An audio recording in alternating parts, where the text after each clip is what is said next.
chers organisateurs, distingués participants en vos titres et qualités, c'est un honneur pour moi de participer à ce symposium international 2020 sur la société du vieillissement, bien-être et croissance.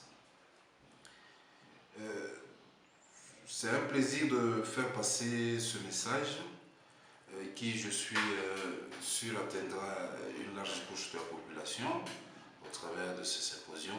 C'est pourquoi je tiens à remercier M. Mathieu Nogues, qui nous a permis d'être des vôtres en ce jour. Alors, je me présente, on m'appelle Pascal Kayembe Micheke. Je suis médecin de formation.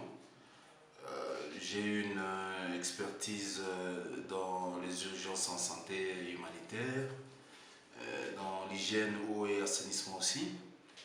Et présentement, je suis beaucoup plus dans la gérontologie, tous les aspects qui touchent le vieillissement, la personne âgée. Et c'est pourquoi je dirige une association, une ASBL, qu'on appelle ABS, ça veut dire Action pour le bien-être des seniors.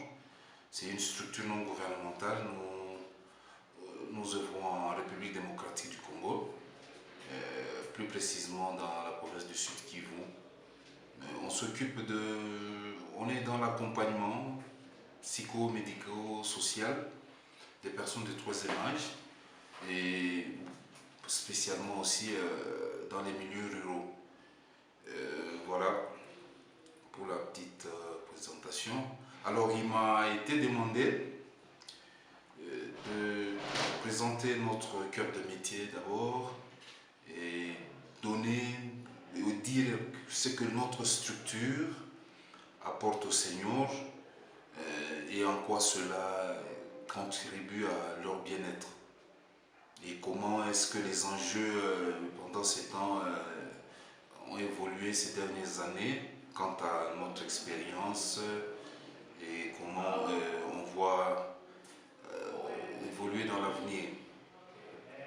Et voilà, donc je veux dire que avec la croissance démographique qu'on observe dans les catégories de troisième âge dans le monde, quoique les statistiques ne sont pas les mêmes dans tous les continents, on doit dire aussi que l'Afrique est aussi et sera toujours confrontée à ce grand défi de la prise en charge des personnes de troisième âge. Que ce soit les gouvernements, que ce soit les associations, les ONG, que ce soit les KRG, toutes les catégories d'institutions et structures sont concernées. Quand je prends l'exemple de la RDC, la RD Congo, notre pays, il y a des lois, il y a des textes qui régissent, au fait, des textes sur la protection des catégories vulnérables, comme les enfants, les femmes, ou toutes les victimes des violences basées sur les genres. Il y a des lois sur les personnes vivant avec handicap. Et il y a des structures sociales, des structures gouvernementales qui sont créées administrativement, bien sûr, pour le besoin de la cause, donc pour s'occuper de toutes ces catégories. Mais on se rend compte que pour ce qui est des seniors, il n'y a pas de loi spécifique. Il n'y a pas de loi spécifique au niveau national sur le statut de la personne âgée. Et même s'il y a toutes ces lois, toutes ces structures, une question simple mérite d'être posée, c'est de savoir pourquoi alors le bien vieillir, ou bien le bien vieillir du senior, ou encore le bien-être de toutes ces catégories vulnérables est une sorte de mythe dans nos contrées.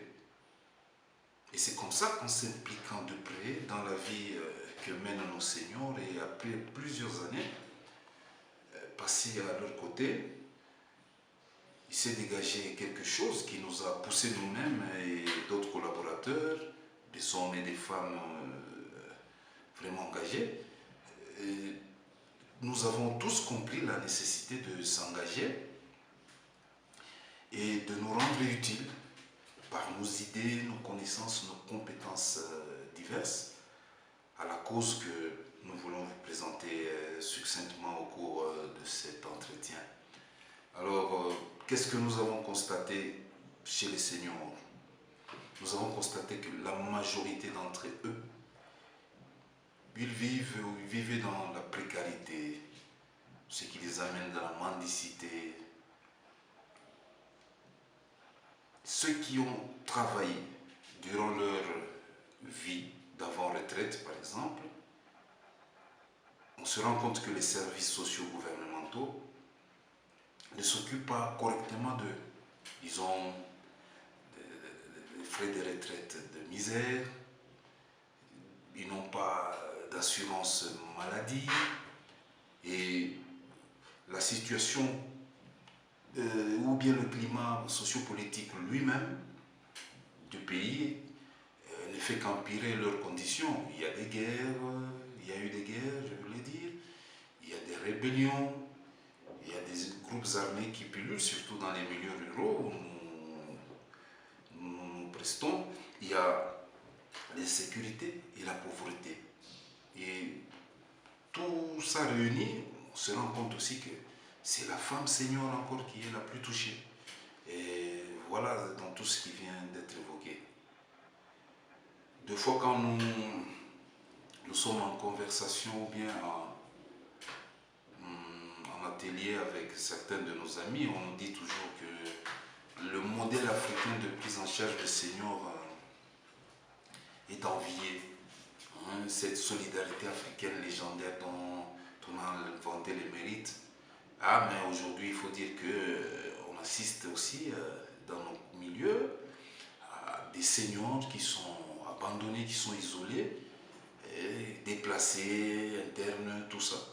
Et bien voilà, donc c'est ce qui fait que nous sommes tous appelés, nous avons été appelés à monter la structure pour que voilà, il y ait un programme d'appui et comment est-ce qu'on pouvait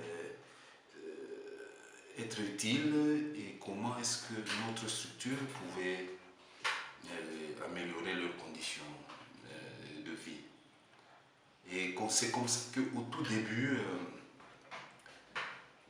on était éparpillés individuellement et on était juste dans des visites amicales aux seniors qui étaient hospitalisés, avec des amis qui apportaient de la nourriture, qui des habits. Ceux qui en avaient la possibilité pouvaient même supporter quelques factures. Et nous avons évolué comme ça jusqu'à ce qu'à un certain moment, bon, quand même la conscience collective, on s'est dit qu'il fallait mettre sur pied une équipe. Et cette équipe-là devait être une équipe médicale qui pouvait suivre, pas au quotidien, mais régulièrement, la santé des seniors. Là, on était encore en ville, et après quelques activités comme ça, de manière factuelle et ponctuelle, après quelques activités, on s'est rendu compte que, bon, voilà, dans la ville, parce qu'on avait commencé en ville, les conditions ne permettaient pas non plus et que, voilà, la précarité qu'il y avait déjà en ville, il y a une petite délégation d'un de nos amis qui s'était rendu dans un territoire proche, ici à Cabaret, c'est à quelques kilomètres de Bukavu, qui est le chef-lieu de la province. Et ils ont fait 2 à 3 jours à Kavumu et à Mugeri. Ils ont vu les seniors, ils se sont rapprochés d'eux et de leur famille et consorts. Alors là, ils ont compris que si en ville, déjà, on décriait les conditions de vie, et dans les villages, c'était pire. Et c'est comme ça, pour nous dire, nous saisissons la balle au bon et nous allons mener nos actions dans les milieux ruraux. Et c'est comme ça que nous avons commencé dans les milieux ruraux. Alors, notre accompagnement, nous avons dit, il est psycho-médico-social. Alors, dans ce qui est médical, nous savons que les soins réservés aux seniors coûtent extrêmement cher. Et sachant que la majorité d'entre eux n'ont pas de source de revenus régulière, ils n'ont pas d'assurance maladie, alors ils faisaient recours, et il le faut même avec nous, ils faisaient recours à l'automédication, souvent, et avec des pratiques de médecine traditionnelle qui, avec ces imprécisions de foi, un peu de charlatanisme chez certains, donc il y avait des problèmes de posologie, de toxicité, connaissant aussi la faiblesse physiologique liée à la vieillesse. Donc on a connu comme ça des problèmes de toxicité, des problèmes de santé chez les seniors. Et notre association maintenant, à travers son équipe médicale, nous sommes organisés à organiser des visites à domicile, des visites médicales, des consultations de routine, afin de donner des soins, des petits soins, des soins primaires, de santé primaire, et quelques consultations pour déceler les fragilités, n'est-ce pas, qui nécessitent des prises en charge dans des centres et hôpitaux de la place, des centres de référence et tout ça. Et bon, ces activités ne sont pas quotidiennes, comme nous l'avons dit.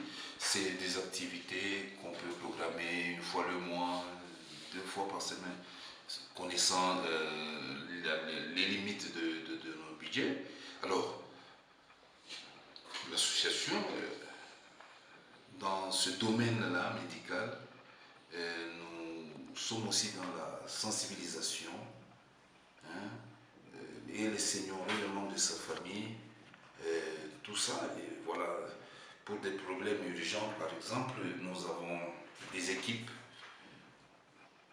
qui sont permanentes, comme notre siège, c'est encore éloigné de site d'action. Mais nous avons des équipes permanentes qui sont souvent en contact avec les seniors et leurs membres de famille en cas de problème. C'est pourquoi dans nos programmes, nous avons dans nos programmes et aux projets futurs, nous voulons matérialiser de façon purement efficiente la clinique mobile. Et cette clinique mobile que nous comptons voir travailler en étroite collaboration avec les structures hospitalières. Et ces structures hospitalières, qu'elles soient de l'État, des privés, des structures sociales, ecclésiastiques, sur base d'un partenariat au courant de l'année peut-être qui vient, avec comme souci majeur de fédérer les énergies pour optimiser le bien vieillir dont on parle souvent. Et voilà, donc c'est un peu ramasser globalement comme ça le travail sur le plan médical, sur le plan de l'accompagnement médical de notre association, Action pour le bien-être des seniors, ABES, comme on le dit en sigle.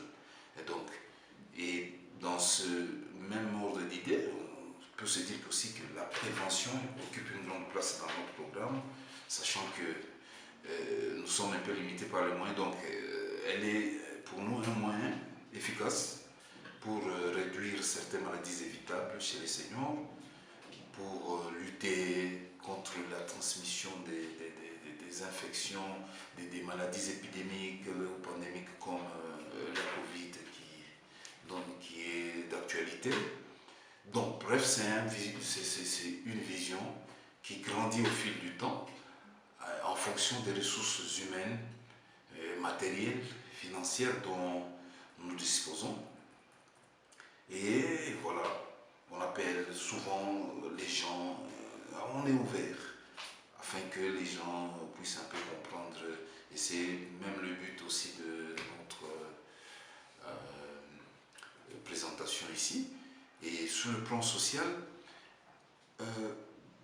nous intervenons auprès des seniors vulnérables qui sont pauvres, qui sont dépendants, hein, surtout chez les femmes, isolées, qui n'ont pas de soutien. Hein, nous intervenons dans la distribution des denrées alimentaires, des habits, des produits manufacturés, et vivre et non vivre pour leurs besoins. Bien sûr, la demande elle est toujours grande, mais nous faisons de notre mieux pour soulager un peu ce fardeau social. Donc nous participons 2 fois au programme des activités génératrices de revenus, telles que les travaux champêtres, des petits élevages. Il y a des questions liées à la fin de vie. Ce sont des seniors. Il y a des questions liées à la fin de vie, les obsèques qui coûtent cher. Voilà, nous travaillons aussi pour qu'il y ait des obsèques dignes. Et cela fait partie aussi de notre mission en tant qu'organisation de défense aussi des droits de l'homme et des seniors en particulier. Alors, dans tout ça, dans tout ce que nous faisons, ça fait maintenant plus de 5 ans, 6 ans. Et qu'est-ce qui a évolué? Nous disons d'abord premièrement que nous sommes aujourd'hui ravis de savoir que les seniors, qu'ils soient dans les milieux urbains ou bien dans les milieux ruraux, et ces seniors, maintenant ils s'organisent entre eux, en collectif, en association, en regroupement pour parler de leurs problèmes, de leurs besoins, ce qui nous rend un peu aussi la tâche pratique un peu aisée, et toutes nos actions d'accompagnement sont bien canalisées, sachant que déjà c'est des personnes qui sont bien identifiées par eux-mêmes, ils ont des comités, et voilà, on peut facilement avoir une base de données pour mener des actions avec précision dans des coins et autres contrées. Et deuxièmement, nous avons l'avènement des structures de défense des droits de l'homme, des droits humains en général, et des organisations similaires comme ABS, et la force de notre plaidoyer à tous, que ce soit la société civile, que ce soit l'Église, que ce soit nos associations. Et cette force de plaidoyer a fait bouger quand même dans les lignes de nos décideurs, des gens qui ont des parcelles de pouvoir, le pouvoir d'action, de bouger un peu. Et je vous apprendrai que ce n'est qu'en 2015, je crois, qu'en 2015, que notre assemblée provinciale du Sud Kivu où nous œuvrons, un édit a été promulgué sur la situation de la personne de troisième âge. Donc pour dire qu'au niveau national, jusque-là, il n'y a aucune loi, et ABS est sur le point de proposer à nos élus un avant-projet, d'une loi qui sera consacrée spécifiquement à la personne de troisième âge. Et troisièmement, dans le secteur où nous travaillons, on sent qu'il y a un changement de comportement. Par exemple, sur le plan médical, maintenant aujourd'hui, avec nos équipes qui sont sur la ronde, qui font des visites, il y a un changement de comportement chez la plupart, parce que nous avons des groupes que nous appuyons dans le comportement, dans le chef de ces seigneurs quant à la question santé. Et c'est vraiment le résultat d'un travail de sensibilisation, d'éducation sanitaire. Et voilà, donc nous pouvons dire que notre action a apporté un espoir. Et l'espoir est tellement grand aussi que notre limite à nous fait que nous ne pouvons pas répondre à tous leurs besoins, mais nous essayons de faire de notre mieux pour être utile, surtout pour être utile. Donc c'est en ces quelques mots que nous avons voulu présenter un peu ce que nous faisons, parce que vraiment le thème de ce symposium nous avait vraiment flashé et vraiment nous sommes très ravis d'en faire partie, et nous vous souhaitons à tous une bonne continuation et je vous remercie.